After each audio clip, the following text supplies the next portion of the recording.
हाय। राजा रानी ने समझ लिया कि हो न हो यही बसवेश्वर जी है। दोनों ने आगे बढ़कर उन्हें प्रणाम किया।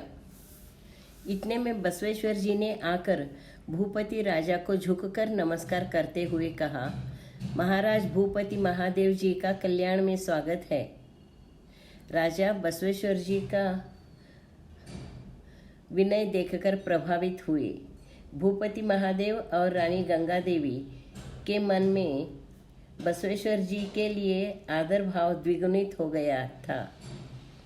उन्होंने बसवेश्वर जी को अपने बाहुपाश में लिया। अक्का नागम्मा, गंगांबिका जी और नीलांबिका जी ने रानी गंगा देवी का स्वागत किया। वहाँ सभी से राजा रानी पहली बार मिल रहे थे, लेकिन उन्हें ऐसे महसूस हो रहा था कि मानो वे सभी एक दूसरे को सालों से पहचानते हैं। दीक्षा और कायक। कल्याण आने के बाद राजा रानी ने कुछ दिन बसव दर्शन, बसव कार्यकलाप, बसव धर्म आदि का अभ्यास किया। फिर उन्होंने वापस कश्मीर न जाने का फैसला किया। अब तक वे कल्याण नगरी के बाहर स्थित एक गुफा में रहते थे।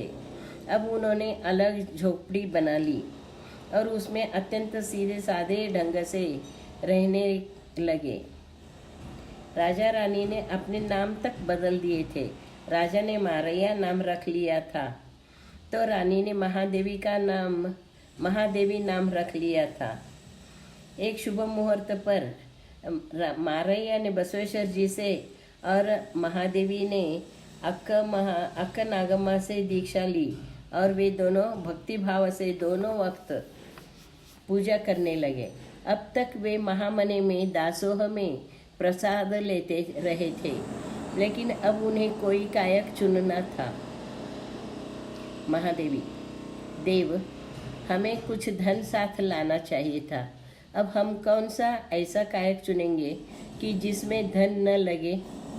मारैया, देवी, हम मजदूरी करके कुछ धन कमाएंगे।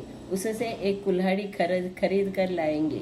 रोज जंगल में जाकर लकड़ी काट कर लाएंगे। उन्हें ही बेचकर हम जीवन यापन करेंगे। महादेवी, ठीक है, हम भी आपके साथ जंगल में आएंगे। मारैया, आप आकर क्या करेंगी? आपको यूं ही कष्ट होगा। महादेवी, हम सूखा पेड़ ढूंढने में, लकड़ी इकट्ठा करने में, गट्ठर बांधने में मदद करेंगे। वैसे भी घर में बैठकर हम क्या करेंगे? आखिर मारैया ने महादेवी की बात मान ली। जंगम दासोह सेवा। इस तरह मारैया ने कायक के लिए लकड़हारे का काम चुन लिया। पति पत्नी दोनों यह काम ईमानदारी से मन लगाकर करने लगे।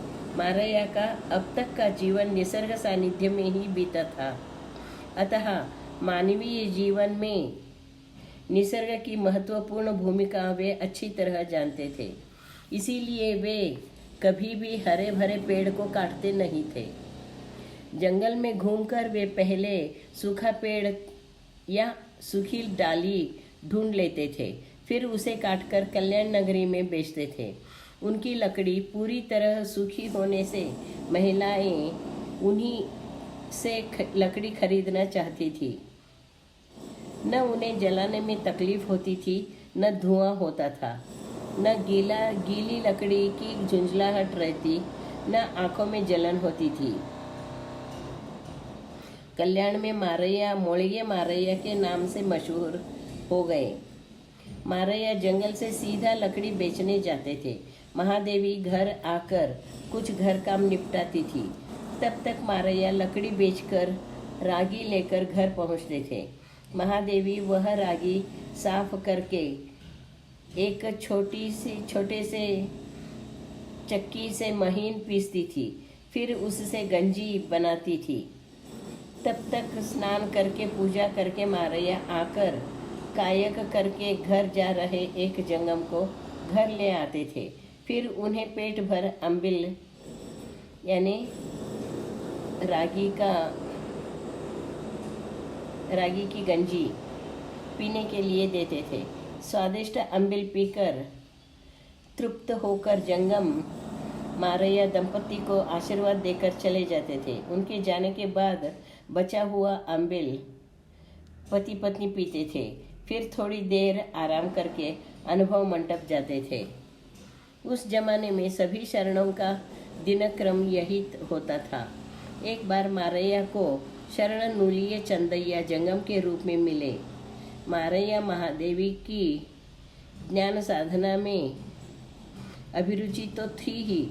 मारैया ने चंदैया से पूछा, चंदैया जी, एक ज्ञानी सद्भक्त के लिए आपके बारे में आपके क्या विचार है? चंदैया, इसके बारे में मैंने एक वचन लिखा है, वही मैं सुनाता हूँ, सुनिए।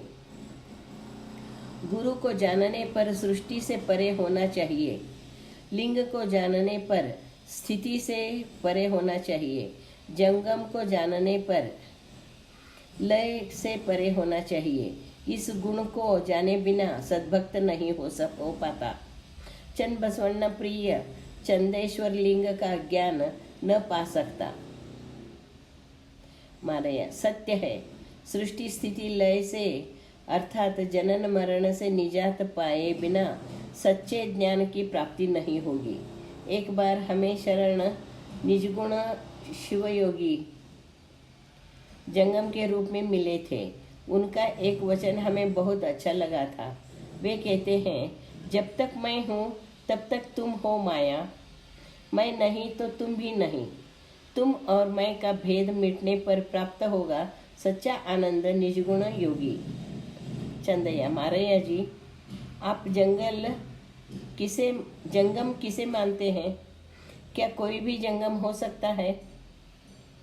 मारैया, नहीं, जो सत्य शुद्ध कायक करके श्रम करके थका हुआ व्यक्ति ही जंगम हो सकता है। मेरा एक वचन सुनिए।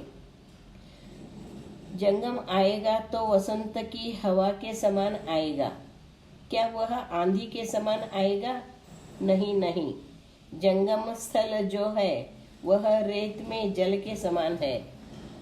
काम क्रोध मद लोभ मोह मत्सर रूपी मैल फेंक कर साफ पानी कर सकता है तो उसे जंगम कहूँगा, नहीं तो उसे सांसारिक कहूँगा।